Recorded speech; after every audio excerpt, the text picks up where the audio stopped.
Hey everybody, Master Grower Mike here with Vertical Roots Canada. Today we're going to highlight our new custom airflow system that we designed in partnership with an engineering firm in the US. They were actually developed and designed in the US and then made in Prague, Czech Republic, and shipped to us. So basically what we did was we went away from the standard airflow that goes in the top and pushes down on the beds. I didn't want to push the hot air from the lights down because these lights can run at about 39, 40 degrees Celsius at full temperature.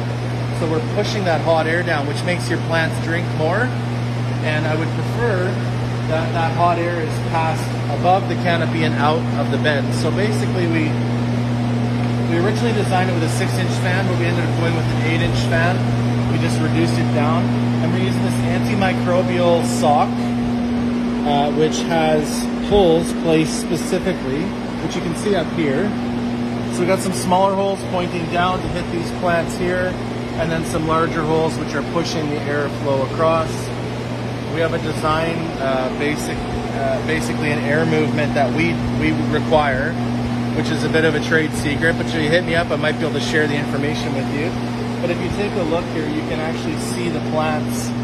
It's a little bit hard to capture on the camera. Maybe you can see on the arugula here. You can just see the leaves dancing, right?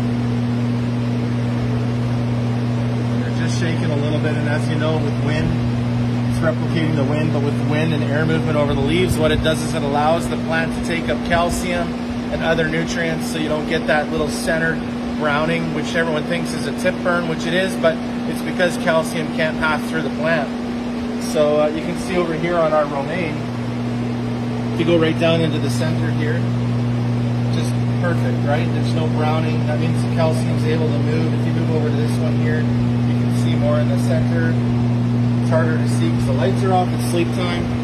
That's generally what we did. And the last thing I'll say is we went with a larger fan so that we can adjust the airflow. So if you look here, standard 8-inch fan has the ability to, turn up the.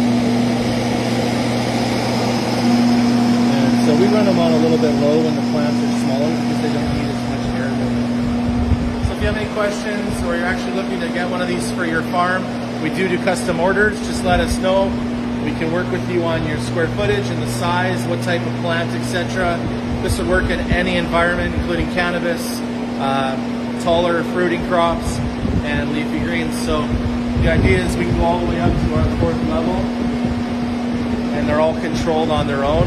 And you may think it's a lot of electricity, but when you start moving fans and things, when I lower these down to lowest setting, they run at about 100 watts each. So this rack would be 400 watts. I could probably get away with running them less hours in a day, but right now we're testing at 24 hours a day. Most likely we'll turn them on for an hour, off for an hour, we'll cut our bill in half. So that's our plan. If you have any questions, let me know. Have a great day.